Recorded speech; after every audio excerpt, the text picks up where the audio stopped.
Olá amigos do canal, mais vídeo para vocês, dica rápida de barulho de suspensão, pessoal.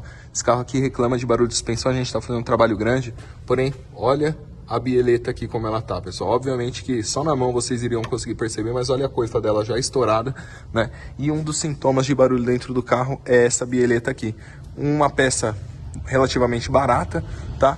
E que gera um barulho que acaba incomodando aí no dia a dia. Então, se você precisa de manutenção de suspensão do seu carro, entre em contato conosco, traga seu veículo, vamos fazer um diagnóstico aí e resolver seu problema. Um abraço, até o próximo vídeo.